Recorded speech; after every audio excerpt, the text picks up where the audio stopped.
Okay, so we've all been there, right? You make a promise to a friend, and then you click I agree on some new app. But what's the invisible line that separates a casual promise from a contract that could actually be enforced in court? It's a huge question, and it gets right to the heart of how our modern world works. So let's break it down. So yeah, this is the big one. We make agreements all day, every day. Some are super casual, some are really serious. But here's the thing. The law doesn't treat them all the same. Just reaching an agreement isn't actually enough to form a contract. There's a missing ingredient that changes everything. Just look at these two situations. On one side, you've got a simple, everyday promise to a friend. If you forget to pay them back for that coffee, well, you might damage the friendship, but you're not expecting to get sued over it, right? But on the other side, you've got that click to accept terms for your new phone. That feels different. It feels formal, and it carries some real legal weight. So why? What is that secret ingredient? And here it is. This is the crucial piece of the puzzle. It's a legal concept called intention to create legal relations. You can think of it like a legal switch. It's what flips an agreement from just a social thing into an enforceable contract. Both people have to intend, or at least look like they intend, for their agreement to have real legal teeth. Without that, all you have is a promise, not a contract. Now, this is where it gets really interesting, because, people almost never say, hey, I intend for this to be legally binding. So how do courts figure it out? Well, they use these presumptions as a starting point. For anything social or between family, the court's default setting is that there was no intention to be legally bound. For business deals, the default is that there was. Now, these are just starting points. You can prove otherwise, but it shows you how the law tries to separate our personal lives from our professional ones. And this quote, wow, it shows you just how powerful that intention can be. This is from a real business agreement.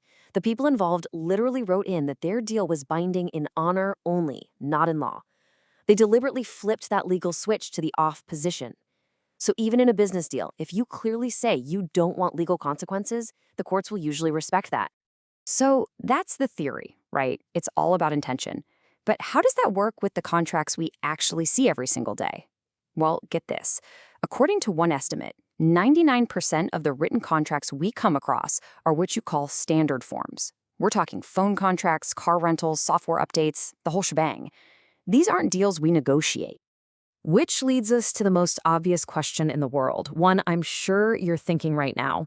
I mean, honestly, who on earth actually sits down and reads every single line of that fine print before they click I agree? We all know the answer, don't we? And yeah, it's not just a feeling, it's a documented fact.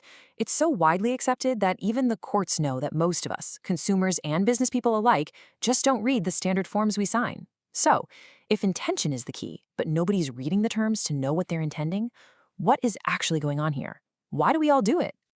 Well, there are a few really powerful reasons. First off, it's just not efficient. The time it would take to read and actually understand all that dense legal language, it just feels like it outweighs the benefit, especially when the risks seem so low. Second, we're all a bit optimistic, aren't we? We just don't like to think about the tiny chance that something might go wrong. And finally, it can just feel awkward. Pulling out a magnifying glass to read the fine print in a store feels confrontational, like you're telling the salesperson you don't trust them. But here's the real kicker. Even if you did read all the terms and found something you didn't like, you often have no real choice anyway. First, the terms are just handed to you. It's a take it or leave it deal. Second, if you go check out the competition, you'll probably find their terms are almost identical. Third, trying to compare the complex legal differences is pretty much impossible unless you're a lawyer. And finally, the service itself, like your internet or a bank account, is usually something you can't realistically live without. It basically creates a system of non-choice. So, this is the fundamental conflict we're left with. The entire foundation of contract law, this whole beautiful idea, is based on a voluntary, knowing intention to be bound by a deal. And yet, the huge majority of contracts we enter into today are based on a simple, often thoughtless click. A click where real choice is pretty limited and a full understanding is almost non-existent. And that leaves us with this one big, final question to think about. The entire legal system says your click means you consent. But when there's no real choice and no real understanding, is that click a meaningful decision? Or is it just a formality, just the price of admission to our modern digital world? It's definitely something to chew on the next time your cursor is hovering over that I agree button.